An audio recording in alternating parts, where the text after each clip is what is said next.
Hello and welcome back to another beer review. I'm Ben the Beer Lad, and today is technically the first beer review I'm going to be releasing in 2023. And I thought to kick it off with 2023, I would do the Tiny Rebel Advent Calendar that I didn't get from December of 2022. I haven't got all the beers, I've got half of them, I've got 12 of them. 12 out of 25, so just under half. I've got the ones that I seemed most interested in or sounded the best or that I could compare with last year's one. I thought, with it being number one, and this is number one, I'd kick off the new year with a comparison from 2021's Advent Calendar, the 10% tipper, and this, here we go, is the Tiny Rebel number one triple Citra tipper at 10%, and there it is.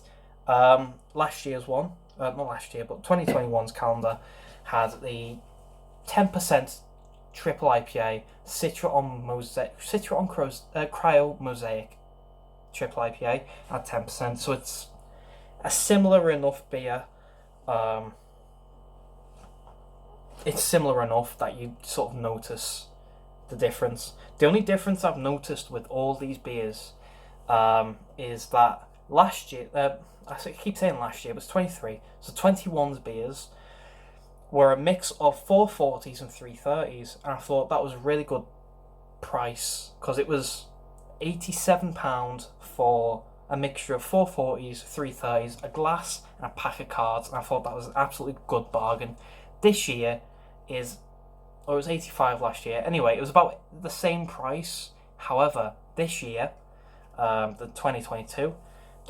Every beer is in 330 can, and I feel like that's a bit of a rip-off.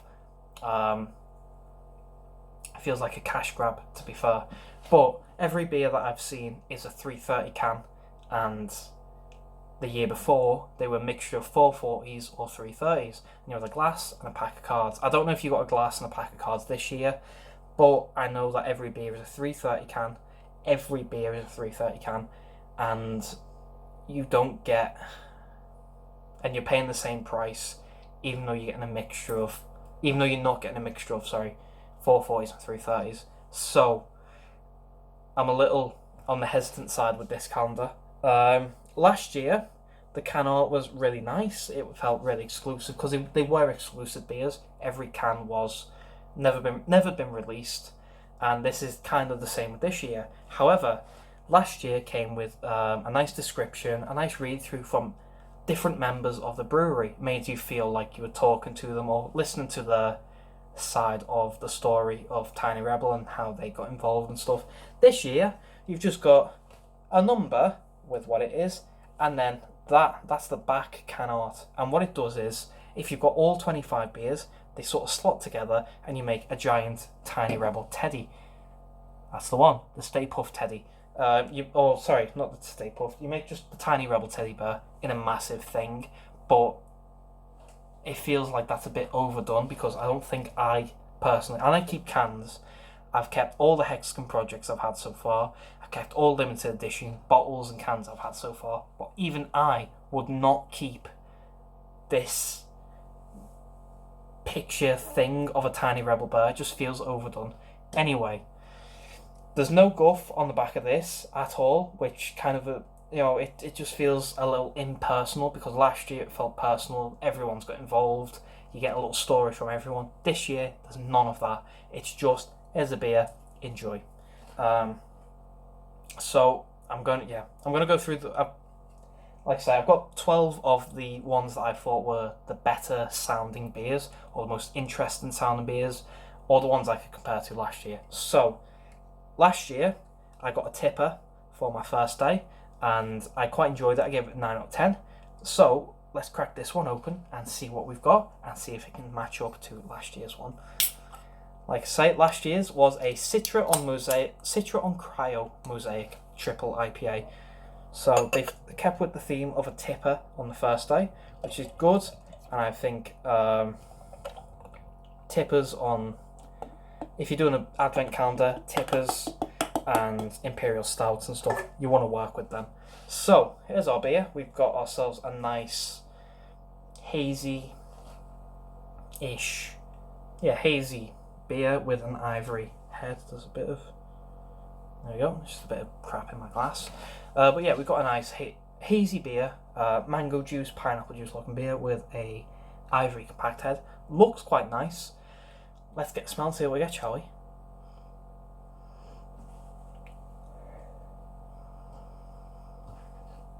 So I'm getting a lot of stone fruit straight off. So I'm getting peaches, plums, apricots, sort of stone fruit. I'm getting a backbone of citrus, grapefruit, passion fruit, that kind of smell. With a hint of mango and pineapple in there, but it's not overwhelming. It's very stone fruit reliant. It does smell quite nice. Let's get a mouthful for body and carb.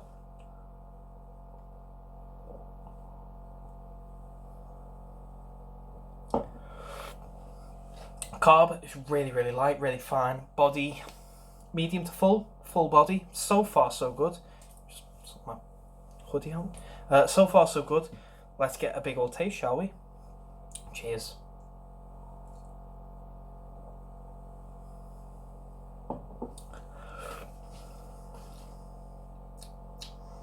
Now, what you got in the smell for stone fruit isn't as prominent, but what you lacked in the smell, what was very mild in the smell, is more prominent. So your pineapples and your mangoes, they were very mild in the smell, are quite prominent in the flavour.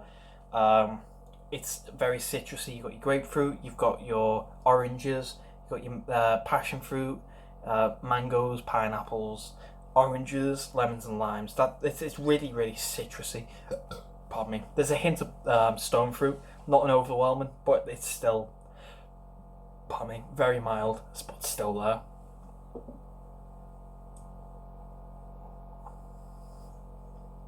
It's juicy. It's quite dank, to be fair. It's not at all dry. It's quite dank. Fruity, juicy, exotic, very pithy. It's, to be fair, a nice beer. It's very, very nice. I actually quite enjoy this. I was kind of going into it thinking it might not be the best of Tiny Rebel, but they seem to have put a bit of effort into this one, which is good. And I am hoping the rest of what I've got in my fridge provides the same thing, but I guess we'll find out. So, I think with that, I'm going to go away and enjoy this beer because it is quite nice. Fruity, juicy, exotic, pithy, and quite dank. I think they're the choice words for this one. Whatever you can get in the smell, it's not representative in the beer, but it's still good enough to be a good beer. So, Tiny Rebels, day number 1 from the 2022 Advent Calendar. I did almost buy this, but the thing that put me off was it felt too childlike, if you know what I mean. I looked at it and it was very animated, very, very over the top in colour, very, very contrasted. It was very, very highlighted in colour. Whereas the year before, it felt good. It felt good. It was an open box. If you've seen the review, you know what it is. It was a good-ish calendar. The box itself was great. It had slots, and you could pull the drawers out, and you got all these things, and you got 330 cans, you got 440 cans, you got glass with it, you got cards, you got really good beers. The thing that put me off was I actually did have a look at the beers for the calendar, and I found that the average percentage was 6.5 or 6, something like that. It was 6%, between 6 and 7%. They were all 330 cans. That put me off a little bit. You didn't get a glass, as far as I'm aware. I didn't see that you got a glass. But even if you did, I feel like it would have been something like this, which I got in the 10th birthday box. So it didn't feel as exclusive as the last one. And these beers, what happened last Advent Calendar was, if you bought the calendar, you got sent a password for the beers to buy the beers that were left over, and you could just go in to this thing. It was pretty exclusive. You go in, buy the beers left over that you really enjoyed, and just buy them. and that was it. You buy the cards or you buy the glass if you wanted them, and you can pass them on to friends and stuff. This one, I didn't buy the calendar.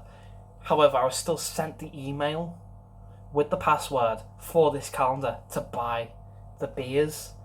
And I feel like it might be an oversight in Tiny Rebel. I feel like someone might get sacked for this, but it was I didn't buy this calendar at all. And I was still sent the email with the password because it was password protected for this calendar for this year, and I was able to buy half the calendar because I was sent an email with a password. It doesn't feel as exclusive as last year.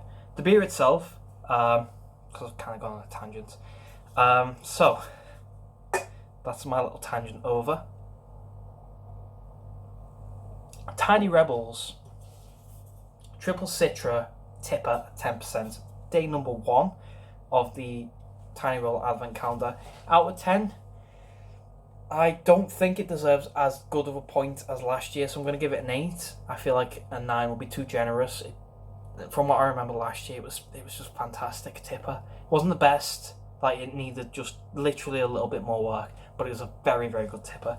This one's good, and it's well balanced, but it needs more. So I'm giving it an 8 out of 10. So if you have had this before, please let me know. Let me know what you think. If you like it, if you don't. If you've had the Tiny Rebel Advent Calendar, let me know down below. So that way I know what beers I'm looking forward to. I'm not going to say what beers I've got, because then that would spoil the surprise a little bit. But I'll sort of release them on the day that they were meant to be. But let me know which ones were your favourites, which ones to avoid. Because I've got some in my fridge, and they look interesting, they look funky, they look different. I'm not going to say again which ones they are, but they look. I bought them because I was interested in them. But if I see some comments below saying do not go for this one, I'm going to be a bit of a up shit's creek, if you will. Anyway, so if you like the review, thumbs up, thumbs down, all that usual stuff. If you want to subscribe, consider doing so, because the show must go on, etc., etc.